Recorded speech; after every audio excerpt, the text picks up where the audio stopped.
it's a tight deadline for these novel artists, novel writers. What the fuck do we call them? Writers? Authors. Just call What's them an authors, author? right? Yeah. I don't read. Yeah, fuck. I don't read. The hell? I watch moving pictures, man.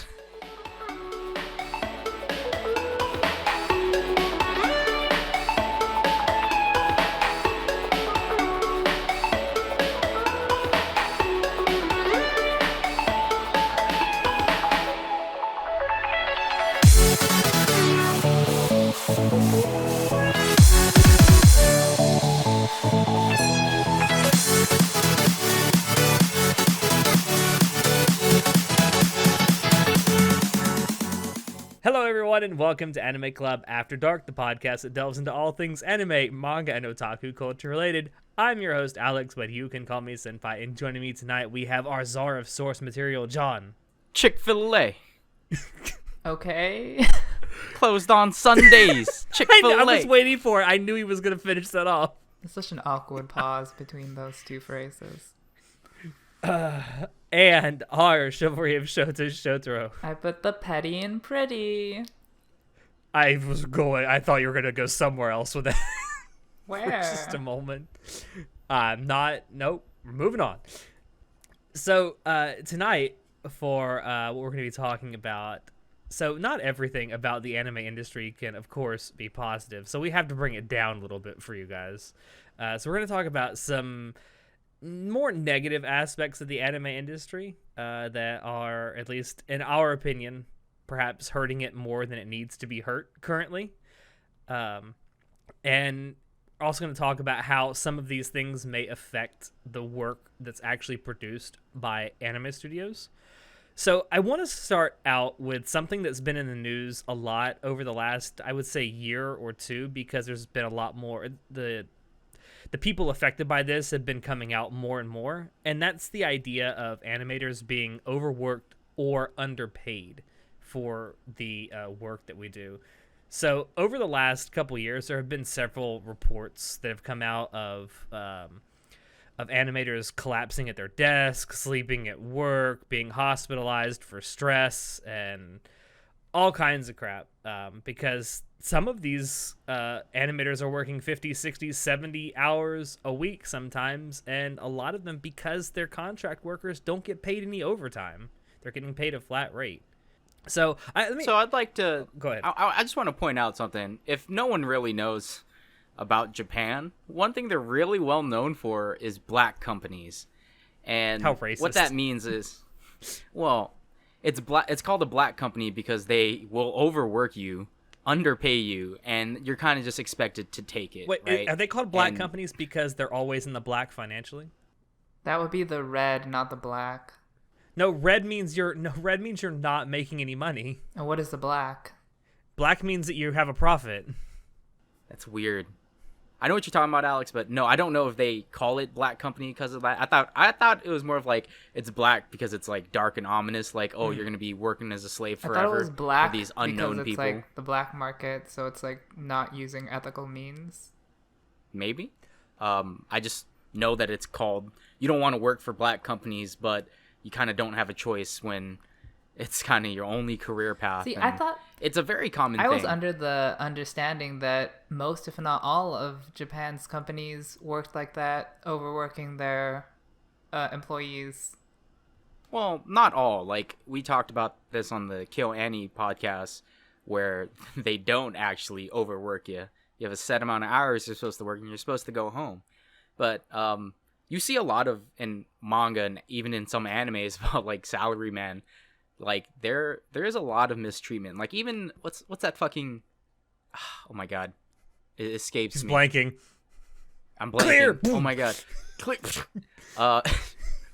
Someone who dies from overworking is, like, a typical trope you'll see in manga, in certain ones. Like, even in isekai ones. I was going like, to say, there's been a lot of isekai coming out with, like, salarymen who just get fucking murdered. Like, a good example of that, or not murdered, but, you know, die. But a good example of that is fucking Slime Tensei. He does get murdered, but he also complains right before he get murdered about how overworked he is. Yeah, and so... Oh, fuck. Death March. So, yeah. the title even Death March means that in like a production company, like a software development company, their employees have to go through the Death March, which is we have a deadline to meet, or we've released the product and it needs all support for as long as it is to fix all of the problems when it launches, and that's what they call a Death March. So it's like people. That's a really good analogy, though. Yeah, and it's a terrible thing, and it's very common in Japan. It's kind of weird because, coming from the good old US of A, we have pretty decent working conditions depending on where you work. If you work for a union, there's a lot of good compensation and what industry benefits. you work in. Yeah, so like our companies here can't work like the black companies in Japan because that's a violation of our worker rights. We have worker rights here. In Japan, you don't really got that. Yeah, it's almost like in Japan, labor law is like an afterthought.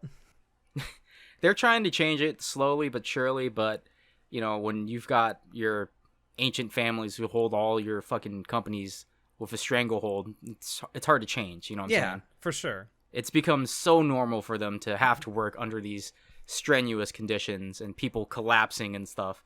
It's really not funny. Well, and it happens way more than you think. It's funny you mention that because when child labor laws went into effect here in the U.S., there were a lot of people that said the same thing. Well, what are we going to do now for workers?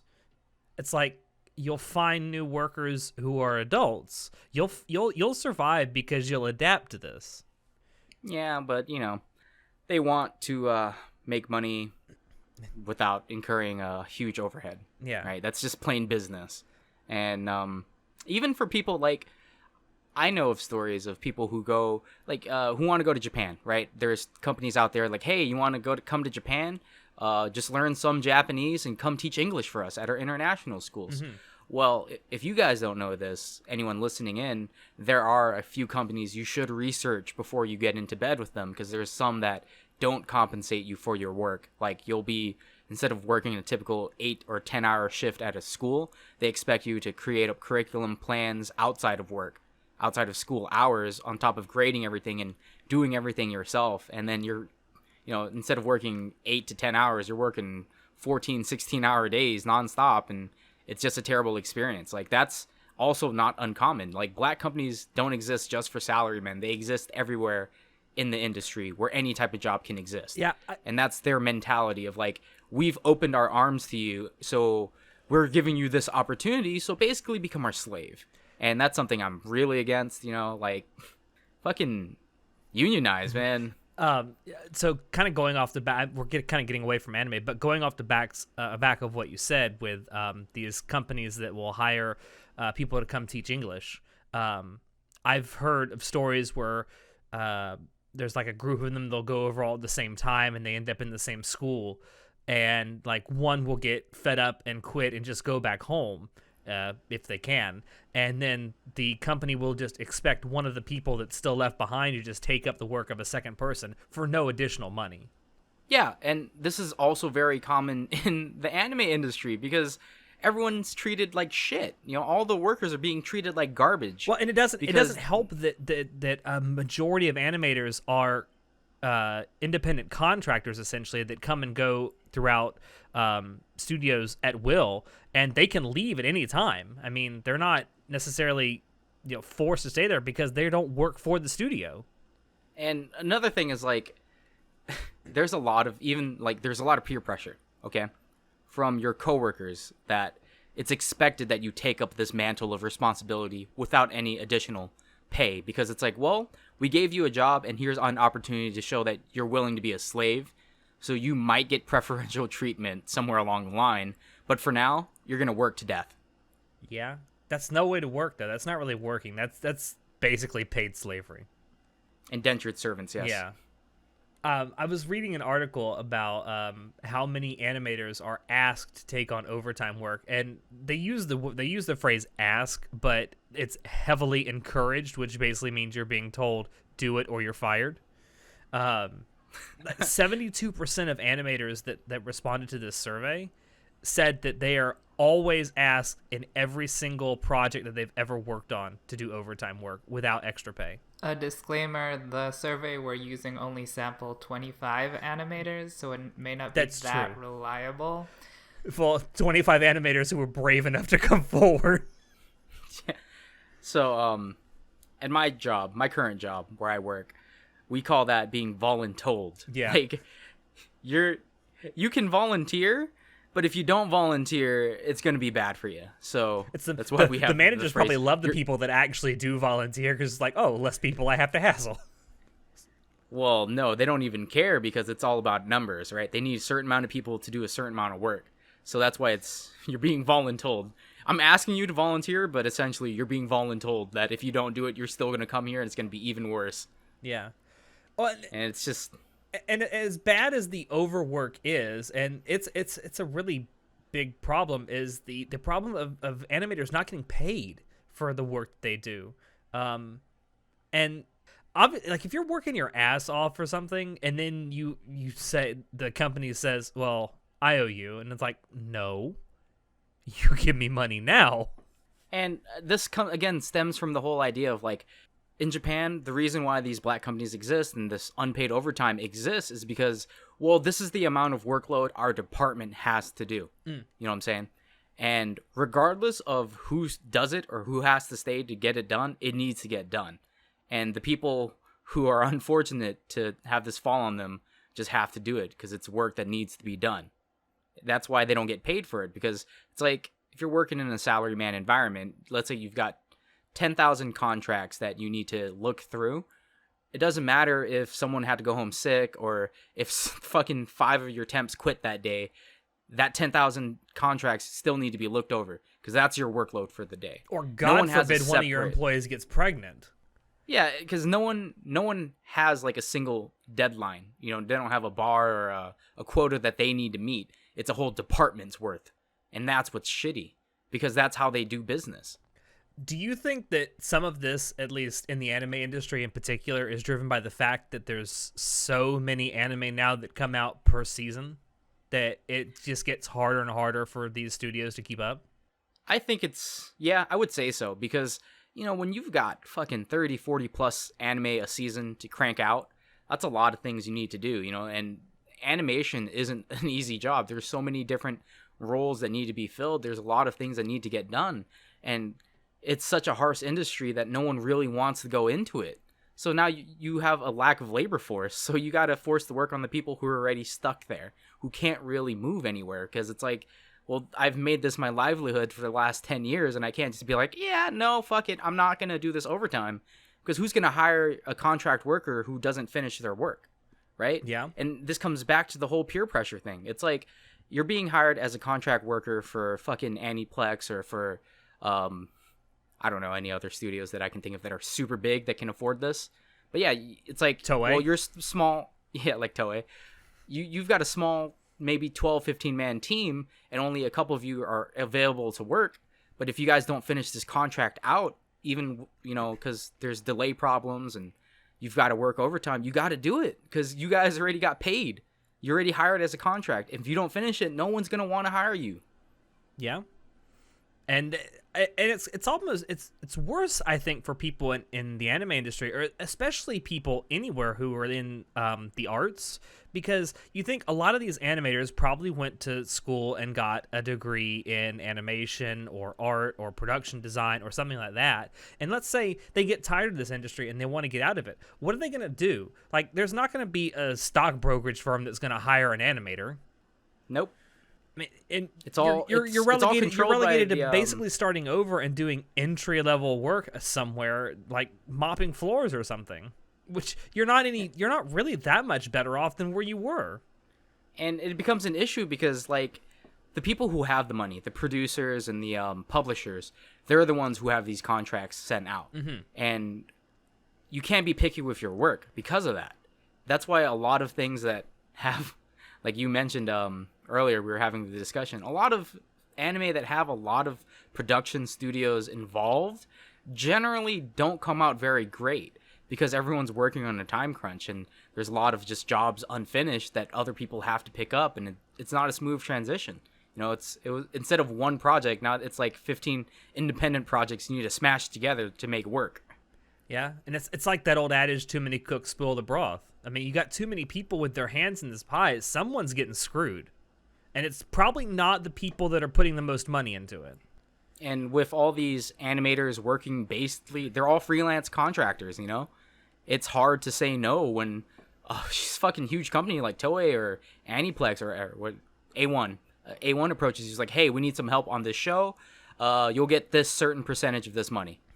And, it's like, all right, well, what's the workload look like? Well, it's not going to look that bad. We just need you for like 2.5, maybe 3 weeks. But then you get into it and, there's production delays. Yeah. And you're not getting paid for the delays. In your contract, it doesn't say anything about delays. You kind of just, you got to pick up something else to fucking tide you over. Or it may you got the deadlines. You may actually be working 2.5, 3 weeks, but you're going to be working 80 to 90 hours a week.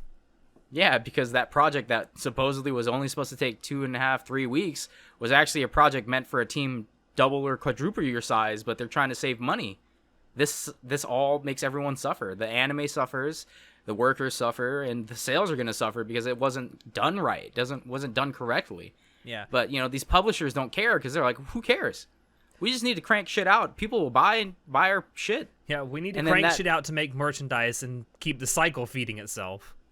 And that leads to the next problem. Like, a lot of merchandise isn't even going to the production companies. They're going to the publishers who have the rights to it.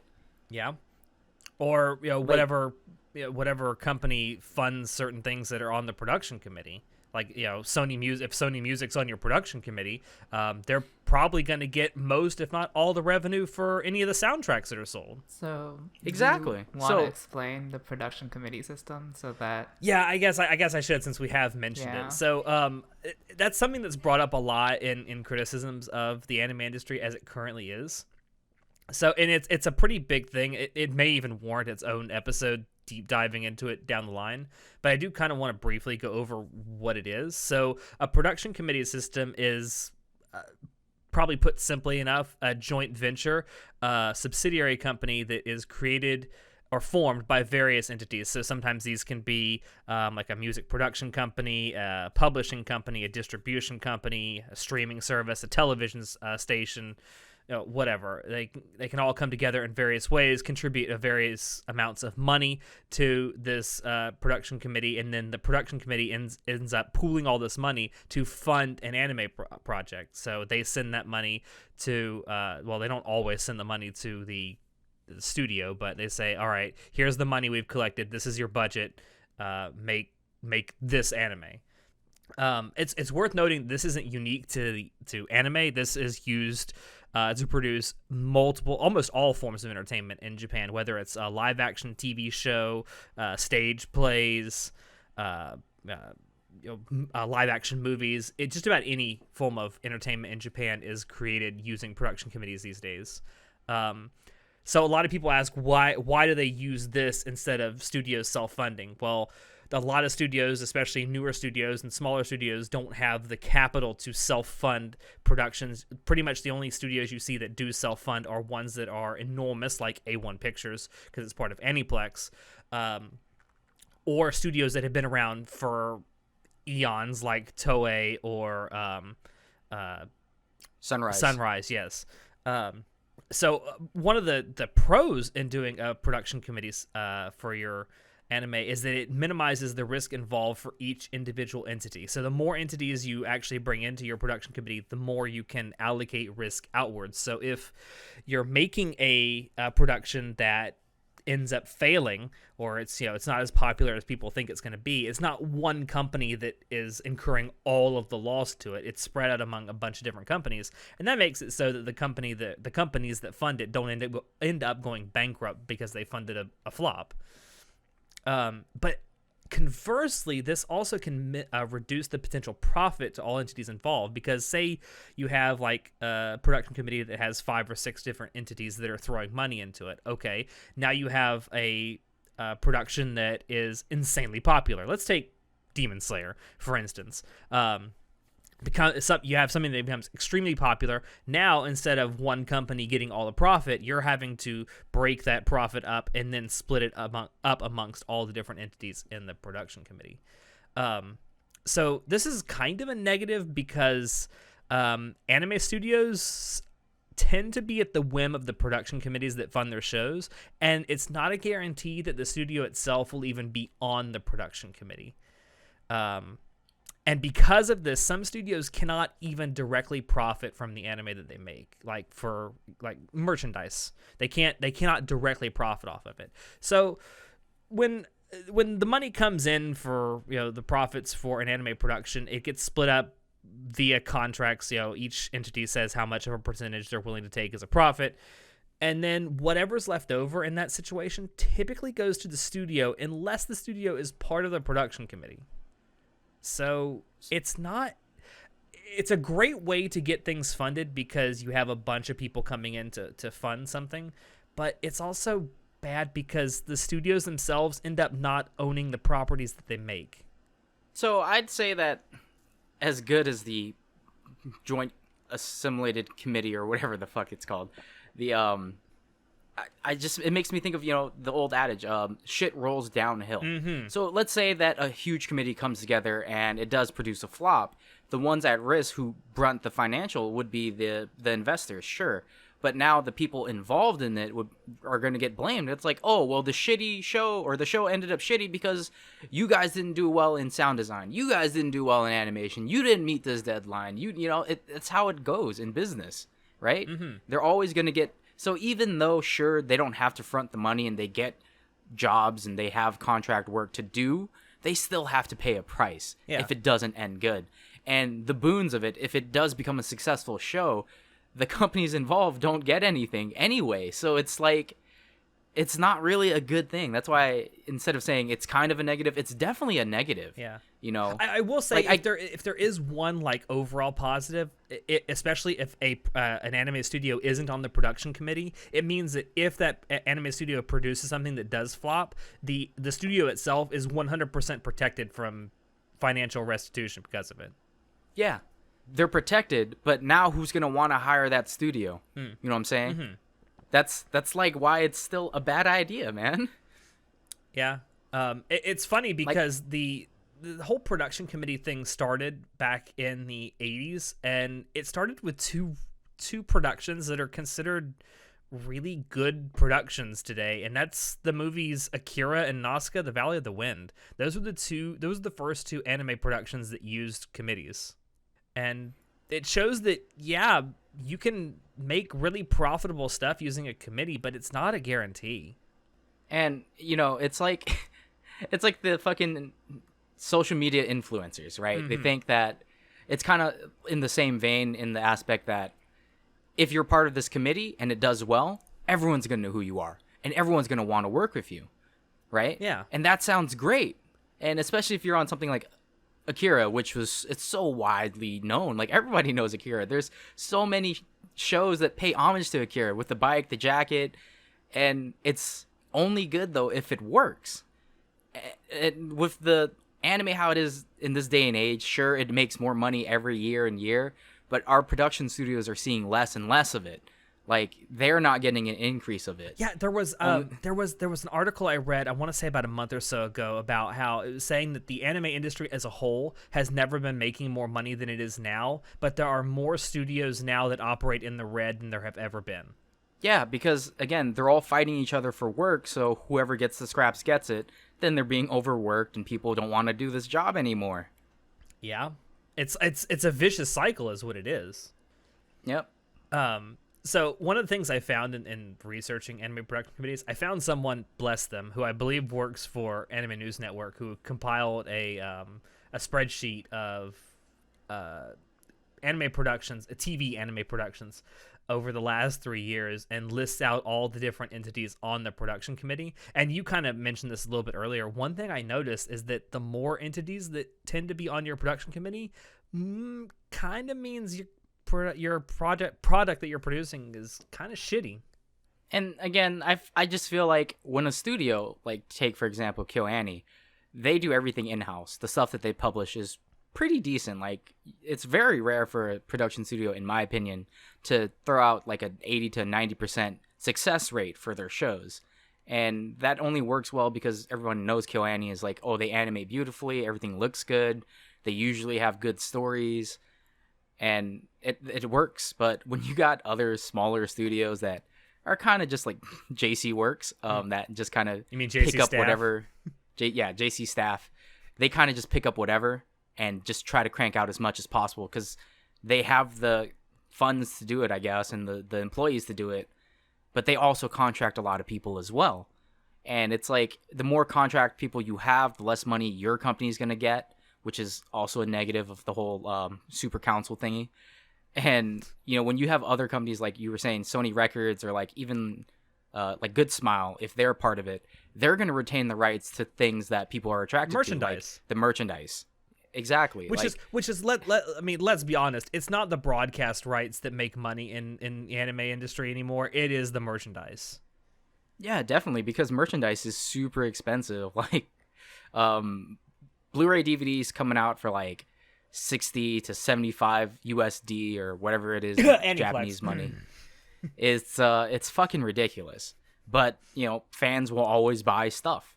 And when you retain 100% of the merchandise rights, you're profiting a lot more than these animation studios are. And if the production is a flop, the merchandisers are, sure, they're not going to make money, but they're not fronting the blame. Everyone's going to blame the fucking studios. Yeah. And that's fucked. And sometimes they have little to nothing to do with it. A good example with the merchandise thing. So one of the things that I do, every month I give a little money to Studio Trigger on Patreon, and if you I will say, if you have some extra money, do throw it their way, because they're a great studio with phenomenal people. And one of the things they do, they try to do it monthly, but it's usually every 2 months, is they do a live stream where they have an animator come on and they do like a live drawing. And in the process of this, what they do is they'll ask for questions from the people watching and the people who fund them through Patreon. And there was a question that someone asked a few months ago when they were doing a live stream that I found really telling. And it was a question about Little Witch Academia. So Little Witch Academia was an anime that was produced by Studio Trigger. It was pretty successful. It was well received in both Japan and in North America. But there hasn't, to date, there really hasn't been much in the way of officially licensed merchandise for Little Witch Academia. And as far as I know, there's still not a way to purchase Little Witch Academia like on Blu-ray outside of Japan.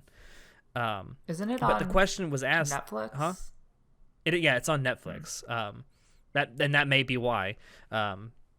But one of the questions that was asked was why there hasn't been a whole lot of merchandise being produced for Little Witch Academia, even though it was pretty successful both in Japan and in North America.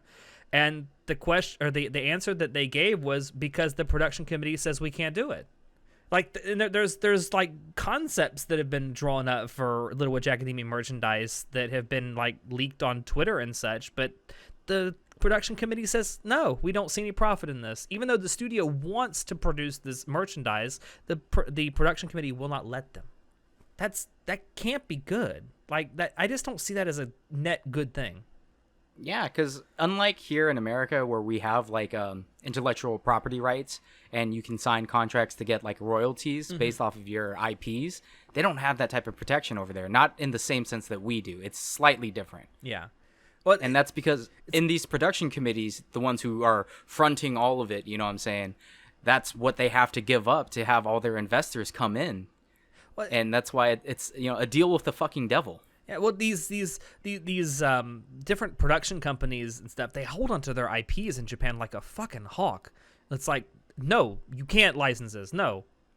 Even if you can help us make money off this, no, it's ours.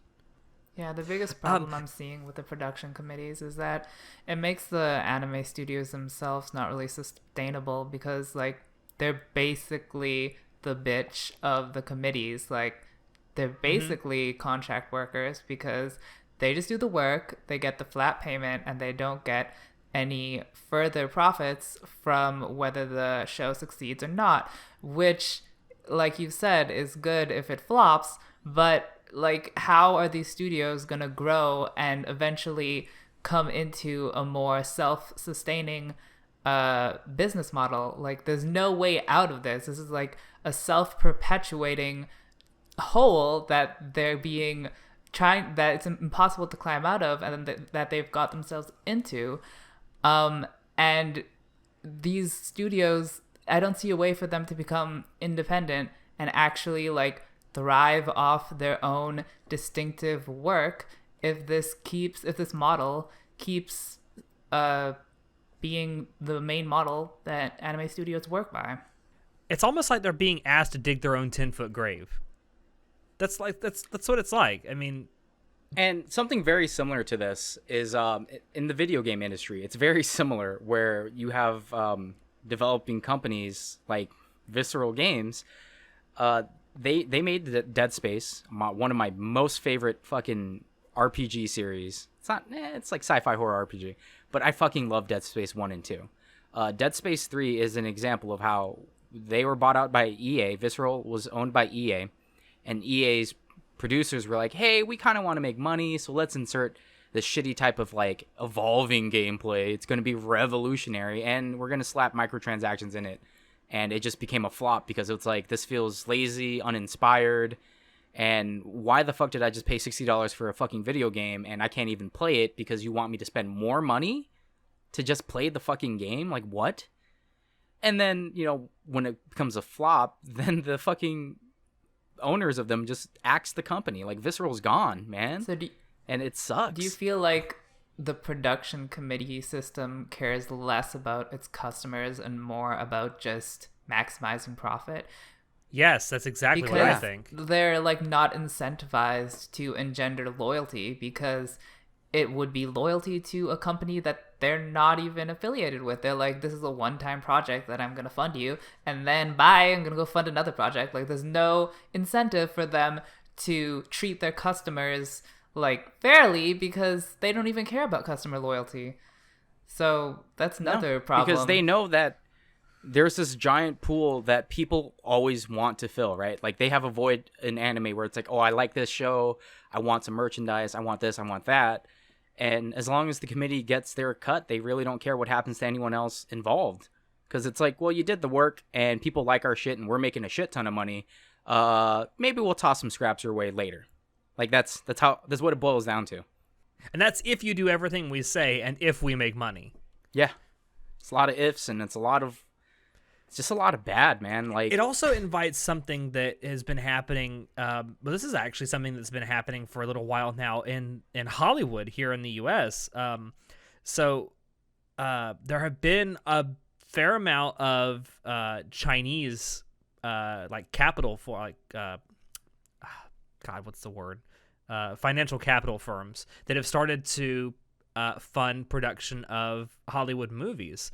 And you can kind of tell when this has been done, especially if there's like really odd like Chinese product placement in a movie that doesn't seem to make a whole lot of sense. You can pretty much tell that a Chinese company has put a bunch of money into it. My fear with the committee system is that this is going to start happening to anime. And I mean, there are some Chinese like startups and capital firms that have been in some anime productions already, but my fear is that with everything going on in China right now, there's gonna be a push to maybe insert like mess with the artistic integrity of what's being created, and insert stuff that's like, you know, Chinese product placement or pro-Chinese government propaganda. Banned in China. Yeah, banned in China. That's my fear, though. I mean, because there's already examples out there of members of production committees that have affected the actual content that goes into the anime. A good example of this is Grimgar. So if you watched the anime adaptation of Grimgar, I forget what the full title was, but Illusions and Ash? Something Ash. I forget. There's Ash is in it somewhere. I swear it's Grimgar of Illusions and Ash. Something like that. But anyway, something that a lot of people noticed about that anime production is there were a fair number of insert songs. And the reason for that is one of the entities in the production committee that put in the most money was Sony Music. And they wanted to be able to sell more soundtracks. I mean, so but All of the music in that show was by one artist.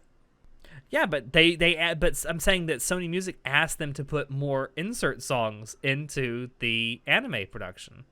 Okay. I mean, they're only going to profit off that one artist. Yeah, but they're profiting regardless. Yeah. And they asked the animators to put it in when it wasn't there in the first place. That's my point. What? I mean, there's nothing stopping any other entity from going in and saying, "Hey, one of our partners is like Toyota. Would you mind putting a bunch of Toyotas in the background?" Main character gets isekai'd by a Toyota truck, gets hit by a Tacoma or a Tundra. Or hell, dude. You saw that in Dimension W. Like there were Toyotas everywhere. Down.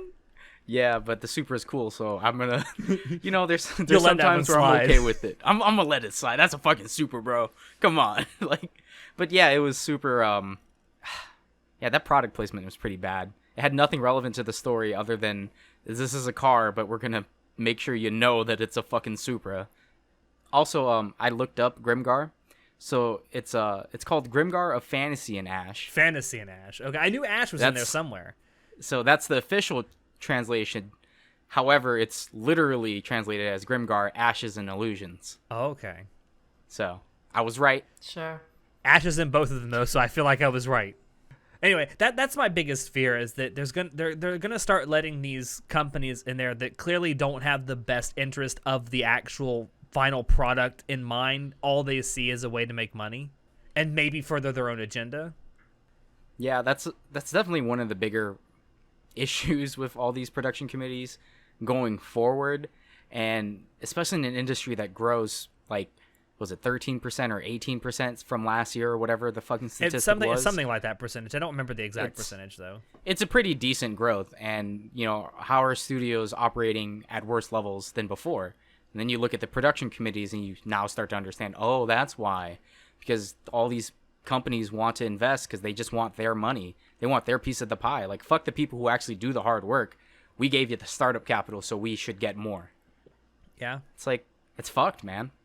And hell, going back to the concept of underpaid animators, I mean, when it's the animation studio who contracts out the animators to pay, being the last ones that get paid in the committee system, no wonder the animators are underpaid. They're fighting for the scraps that are left over from the committee system. So what would you say would be a good solution to all this, though? Because it was established such a long time ago, and this is just, this is what happens. Well, this is how the industry has always been. Yeah. Right? It hasn't always been, but it has been that way for over 30 years now. Well, we established that this way worked in the past, and it's still working for us who are profiting. Mm-hmm. But they don't really care about the suffering of other people involved. I would say, go ahead. I don't think there's one way to solve it if that's what you're going after. Yeah, I mean, we've touched on this a little bit before about like maybe we should all just self-fund, but I don't know how that would work really well for a bunch of studios because, not every studio is a love of every one out there. Like Trigger has a fucking undying fan base that's willing to throw money their way. KyoAni has an undying fan base, and it's hard for studios that are smaller to even get a part of that because they're not big enough and they don't always produce fucking game-changing shows that blows everyone out of the water. Were you going to say something, Sho? I think a possible solution would be considering the option of negotiating with an international entities such as Crunchyroll, Netflix, and Amazon. And obviously they can't be like the only entities that are funding everything, but I feel that they might be more likely to maybe give more profits to the studios than the production committee system that is currently in Japan. And even if they aren't going, obviously they can't fund everything, but even just the ability for the studios to say to the actual Japanese committees, the studios could be like, oh, you want to give us these unfavorable terms? Well, why don't we just go to Netflix, or why don't we just go to this other random international studio, and then be more harder with your negotiating. Threatening them with deep pockets. Just the existence of an alternative may be able to strong arm a better deal with these committees because like you're gonna still have to deal with the committees. You can't just like go cold turkey break out of them. But eventually, if you start sharing profits, you may be able to self-fund at some later date once you build up your own capital. So that might be something they could do. So my issue with that is that when you try to leverage a situation like that, these committees who hold the high ground will just blacklist you. Like, let's say you do go on an adventure and Netflix or Crunchyroll or Amazon even picks you up and helps you for 1 or 2 seasons of a show. What happens after that? Because they're not always gonna, they're just like other businesses. If it turns out to be a flop, they're not gonna care. They don't want to do it again. So now you're back with your fucking tail between your legs to these committees who are just like, well, you said no to us in our terms, and you went over to them, and you thought they were gonna fund you forever, but they didn't. And that's a fear that a lot of these studios face, that they can't just rely on some people to like come their way and give them a bone every now and then. I mean, so that's one of the reasons why they stick to the committees, because it's not the best, but at least it's consistent. You say that, but like from the data on the spreadsheet that we've been seeing, like there's no real loyalty to a particular funder. Like it's just like random funders go in and out. So what loyalty do, or like what not responsibility, but like sound it out. I don't know how to say this, but yeah, but like what incentive does the studios have to please the committee members when the committee members switch out for every effing like show they produce? Like it's not like it's the same committee member on every single show. Like it's different every time. Because the committee members are a united front. And if they're the ones who decide that, you know what, you guys turned your back on the committee, no one in the committee is going to be willing to work with you. What do you mean they're turn their back on the committee? Because they have so many people coming in and out of the committee. You know what I'm saying? What? That if they wrong just one like set of people on the committee, that no one else that goes into the committee is going to make an enemy of themselves. You just because if you're part of the committee that funds it. My point is, if just because the committees don't show loyalty to you as an anime studio, they still will fund you as long as people know you're willing to work like a fucking dog. They'll still throw you a bone more often than someone like Netflix or Crunchyroll or Amazon would, because they don't go on ventures as often as the people in the committee. That's what I'm saying. There's more reliable work from the committee. Okay. I get like that. That Paul is like, I don't even want to fight with this anymore. Well, because I understand what show's committee, saying. But you mean investor. He means individual aspects of it, I think. I'm talking about the people who are like, hey, we want to be a part of your production of this anime, but we are only going to invest this amount of money. And then when they're done, they just go to, hey, we saw a different anime that's being picked up by a different studio as the animator, so we're going to go there for the money, right? That's how this production studio or this production committee works. They go where the money is. No, the committee doesn't go anywhere. The investors go places. Yeah, investors. Swap everything I said for investors. God. I'm gonna go why back. I'm confused. I meant the investors. My bad. So wait, so you're saying that, okay, so if you like fuck over one investor and be like, I don't want these terms, then what's gonna happen? Then the other investors wouldn't ever want to work with you. So again. You're saying all the investors are like, they're a united front, really? It would seem so. Like, if the investors only care about making money, then why would anyone want to ever negotiate with you for terms that don't agree with them? Like, they want to make all the money, right? They don't care about what the production studio gets. I think I can do an example for this. So last season there was the second season of Danmachi. Is it wrong to try to pick up girls in a dungeon? That was done by JC staff. Okay, so let's say during the production, Warner Brothers Japan, which was the entity that funded it the most, or put the most amount forward to fund the production. What if they came to JC staff and said, all right, we don't want you to adapt this particular part of the light novel because the Chinese government doesn't like it and we want to distribute this in China. And JC staff basically says, well, fuck you. Then Warner Brothers can pull out and take all their money. And Warner Brothers can also take out. Warner Brothers is is a distribution arm, so I mean they've also lost all of their distribution for their physical copies of their stuff. Okay, well that's not what I'm talking about. What I'm talking about is like you lay out the terms before you start the production for Danmachi, and if Warner Brothers isn't someone who is whose terms you agree with, then it's like, okay, bye, we're not going to do Warner Brothers, we're going to do Good Smile instead. And then if Good Smile isn't the one that is going to offer the right terms, you go to Aniplex or whatever. Okay, that makes sense. Yeah. But again, you can't stall forever. Like, eventually what's going to happen is there's going to be no interest in anyone helping you fund your project.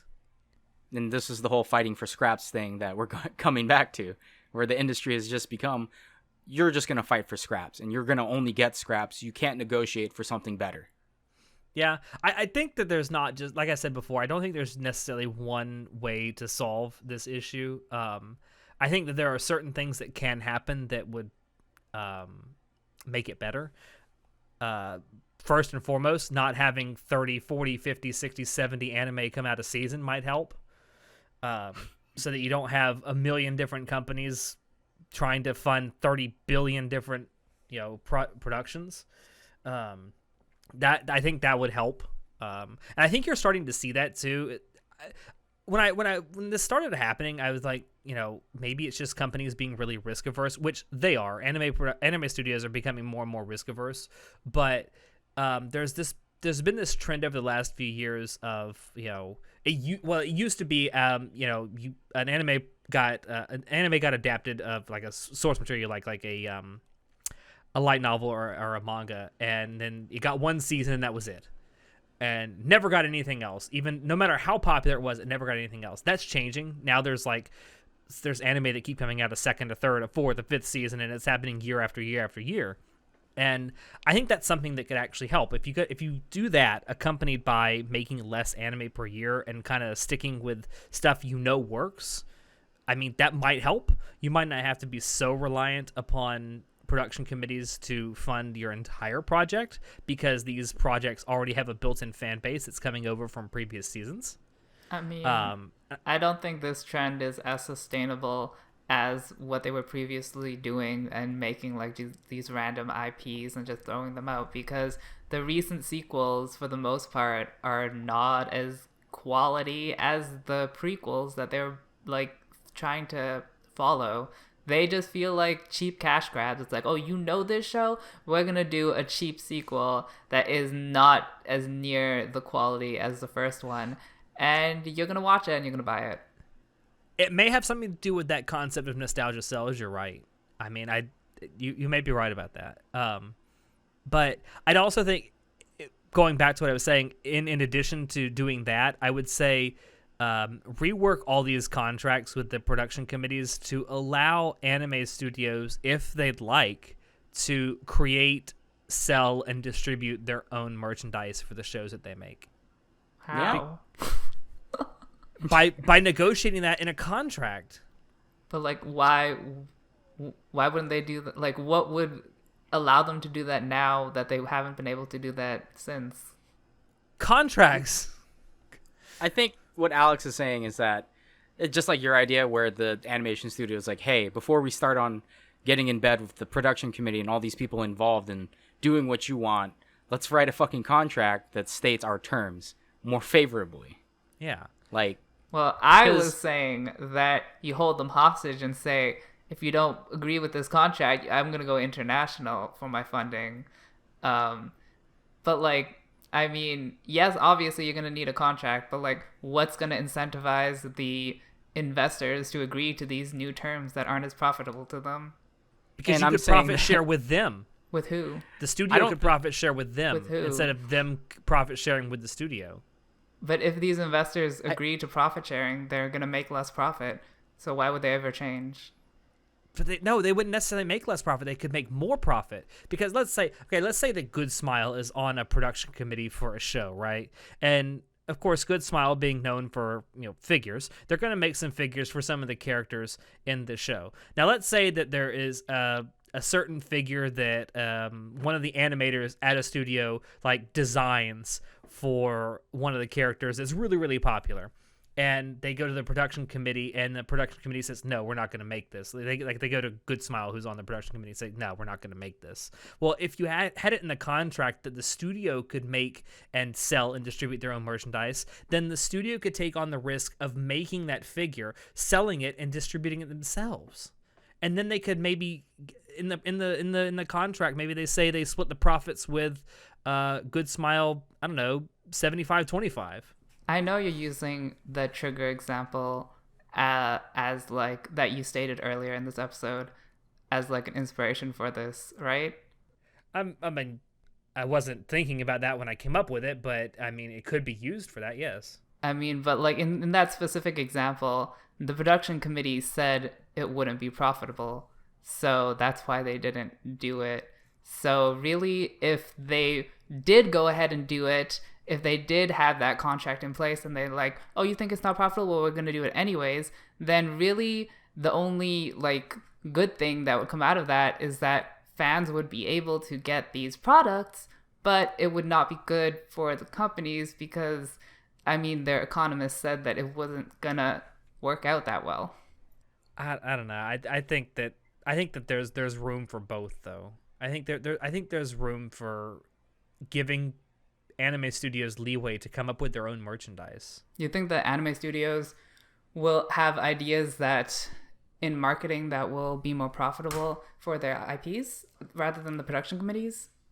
I think they might. I'm not going to sit here and say that 100% of the time everything that they come up with is going to sell like hotcakes. No, but I think that the animators are more invested in what they're making than the production companies are, because it's the animators it's their blood, sweat, and tears that are making the anime. You might be right. I personally don't think that the production studios the anime studios themselves would make more money if they were in charge of their own marketing, but that's just my opinion. Yeah, I'd say one of the boons of having the committee is that they have more resources to do shit. They have the relations with everyone. But when you've got a committee that's like, nah, we don't want to do that, then it kind of just gets fucked, right? Yeah. I mean, like another good example, like just say you wanted to make a poster and sell it, like of one of your characters or a group of your characters, and the production committee says, nah. Like, well, actually, why? If the production committee is thinking about, like, for example, the Chinese government or like motives that have nothing to do with profit, then yes, it would be a good idea for the anime studio to make decisions not based on politics or company reputation that is not them, and just do decisions for pure profit that they would benefit from. In that case, yes, I can see why it would be a good idea for them to be in charge of their own marketing. Yeah, I mean, and you never know who's going to be on your production committee. Okay. I mean, it could be someone who doesn't have the best interest of the people you're making the anime for in mind. Sometimes the production committee is concerned with more than just profit. They're also concerned about other things. And that's definitely something that can be solved if the anime studio is in charge of what they can and cannot sell. So, yeah. Yeah. It seems so sad to me. We think of things like, I don't know, K-on's a bad example because that's KyoAni. We think of something like Kill la Kill as a trigger property, but they own so little of that IP that it's not even really fair to call it a trigger property. It's the property of the production committee that funded it. So, all I really think is that this is a podcast about three men who are trying to save anime. We're trying to save anime, guys. Notice how I keep going to trigger examples for saving anime too. Yeah, I mean, it's frustrating because I think I hate to speak for you guys, but I think the three of us here, we love anime. We want to see this industry grow and succeed, but the trajectory it's on does not actually seem like a viable strategy for long-term success. Nope. Yeah, and the whole if it ain't broke, don't fix it. I'm like, yeah, but it's wearing down, man. It's so leaking. broken that your fucking animators are jumping off roofs. Oh god, yeah, that happened. And it's hard. It's really hard to try to come up with a solution because, for one, I am not a professional accountant. I didn't go to college for this, but it just, it just pains me to see that all of these studios seem to be so stressed out and working for such shit pay and such shit conditions. Like, I don't like seeing that. Yeah. I don't either. I mean, these people, these animators and these artists, I mean, they're doing this because they love art. They love creating this shit. And it seems so bad to just throw them under the bus. And it is. They're being thrown under the bus. It's so frustrating. I mean, because I know that these people love what they do and they want to keep doing it, but not at the expense of their own lives and livelihood. Any closing thoughts? Show. I like how you're like, let's end this now. We're at the hour mark. Let's go. No, it just seems like we've run out of things to complain about. And, I mean, it's pretty apparent, all the negative aspects, right? Yeah, We've debated between solutions. There is one bullet point we have written down here that we haven't talked about, although I think this is more geared toward the two of you because you guys are more source material whores than I am. Are we? Okay. I just wrote this down as just a side point of another thing that is inadequate about the industry, but more relevant to the Western aspect of the industry, in that a lot of manga... First of all, a lot of manga does not get translated officially. Second of all, the manga or light novels, especially light novels, don't get translated, even less. And a lot of source material, even if it does get translated, it's like 3 months to a year after it's come out in Japan. Overlord. And that's not really... that's not a practical way to have the product be served to the customers, because I mean, I know we've talked about this before, but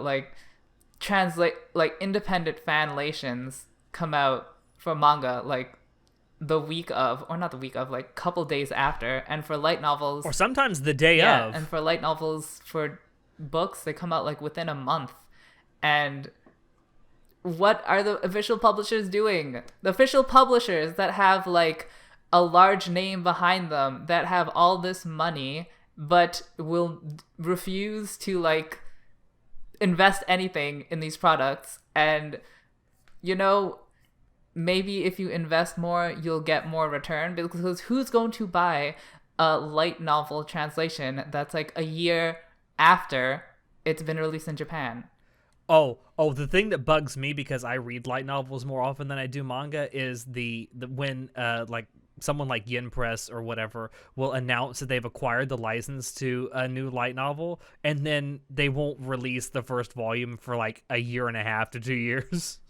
Just who's gonna buy it at that point? The thing is, though, you got to understand that a lot of anime is made to sell the manga or the novels, right? Mm-hmm. That's kind of the main point of making it. It's popular enough that they think if they make an anime adaptation, it's going to drive up the sales of the manga or the light novel, which generally is true. That's exactly what happens when an anime comes out. And for a lot of companies that do translations, they just don't know how popular it'll be. They don't want to acquire a license for something that they're going to have for a couple years and translate and spend all the time thinking about distribution and stuff like that, and not get a good return within a couple years or so. I personally think that's how it is, just because it seems like they don't want to get in bed with something that they don't think is going to last. So they just give us a half-assed product? I mean, it's okay, you're killing yourself before you've even tried. This might not be a profitable venture. Let's not even try. Just maybe that's a self-fulfilling prophecy. Maybe. Yeah. Maybe people need to understand that this is a form of entertainment. Entertainment has always been big to humans, right? We love entertainment. And that We love fiction, that's for sure. Sometimes maybe you need to, take the cost, man. Maybe it'll be a good venture. You don't know. Your expert analysts don't know about the future. Like, especially with the internet culture we have nowadays, we don't know what is going to become a hit. Like, there are some franchises that just become an overnight sensation that no one even cared about until it got an anime. And it's hard to picture that. Like, an example is One Punch Man. It as a manga, it's whatever, right? When One originally made it, it was super, like, ugly. But there was a publisher that was like, hey, this is actually super funny. I want to put this to my company and have my artist who does really good art work on a manga. And then the manga got super popular overnight because it's like, yo, this is fucking ridiculous. Like, it's great. And it became an overnight sensation. But it's hard to pick those. And no one wants to risk the money. Whatever you the same thing kind of happened when they did the anime adaptation of K-On! Like, K-On! Was not a popular manga. It's still not a very popular manga, but they made an anime adaptation of it, and it became one of the best, like one of the most well-received anime of all time. All I'm saying is that whatever you choose to translate, release it near the time of original release, and if it's not returning, then just don't continue. Cancel the manga. Don't continue translating it.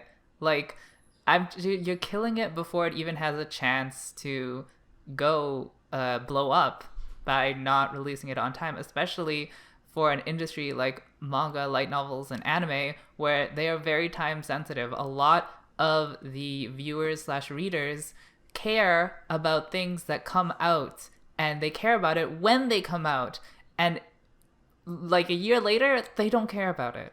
So, I mean, I wouldn't mind if manga translators dropped more, but released more on time. That might actually... I feel like that would be a way better business model. And you're right. Like, Shonen Jump, for example, they started doing English translations, and they release their weekly Jump about 1 week after the Japanese release, because they have, 13 or so whatever mangas to translate and send over to here in America, and you can just get the digital copy instead of buying it at a store. But so far it's worked pretty okay. Do they still sell the paper copy? I don't know. I don't live in Japan, but I know that there's a digital copy that's translated every week. I meant here in the U.S. in North America. I don't know. I go to the bookstore, and usually it's only Tankoban when they have all the chapters out. The monthly releases, they do that. Yeah. Still. But it's a hard medium to capture, especially since, if it's like a manga, it's monthly released. But for light novels, you're right. Like, novels are released every month or 2 or 3 or even 4 months, right? A novel comes out. They have ample time to get it, but there's also a lot of pressure on the the writers to, fucking finish your fucking manuscript and give Unless it to you us. happen to be Nisio Easton and he comes out with 5 novels a month. Yeah, but that's kind of like one of the other differences. It's a tight deadline for these novel writers. Novel writers? What the fuck do we call them? Writers? Authors. What's an author? Right? Yeah. I don't read. Yeah, fuck. I don't read. The hell? I watch moving pictures, man. That sign can't stop me. I can't read. Yeah, manga gets released more often, but I mean, there's less to translate than novels. I feel like the number of chapters that a manga released equivalent to the frequency of a light novel, there's gonna be significantly less to translate for the manga. Yeah, but you can't just release a single chapter a week. No, that's fine if you don't do that. But even the English version of the tankobon of the volumes, even the English volumes do not come out near the same time as the Japanese volumes. And I feel like it's based on different publishers, right? Like Yen Press, they're infamously known for their extremely slow translations and releasing volumes of novels and tankobons literally 6 months after at the least. Sorry for the inconvenience, but Overlord Volume 14 is delayed. Yeah, and I don't know. It feels like it's something that we really can't control. Like, yeah, we as fans want it as soon as possible. This is why I love fan translations, because it's like, oh, what? It aired in Japan like 4 hours ago, and now it's in America? Like what Crunchyroll's doing with anime? I love that, right? But it's just hard. It may also be worth mentioning that, at least in North America and the United States in particular, these companies like Yen Press and Vertical and all that do these official translations of manga and light novels, that job is neither very lucrative nor very attractive. So there's not a lot of people that do it full time compared to, like animators for an anime. Especially when you get an anime to translate, you get the transcript. So you actually know, you can like see what, and it's a lot less than fucking a novel. You've got 700 pages here that you need to translate. It just came out, and it takes a while. Yeah, like for a novel, I personally, I don't know. Like, I personally would wait a month, but I don't know if that's a feasible time period to translate it. Maybe if there were 2 or 3 translators working on it. I definitely think they should use multiple translators. I don't know about that, because then, you know what? sure. Fuck it.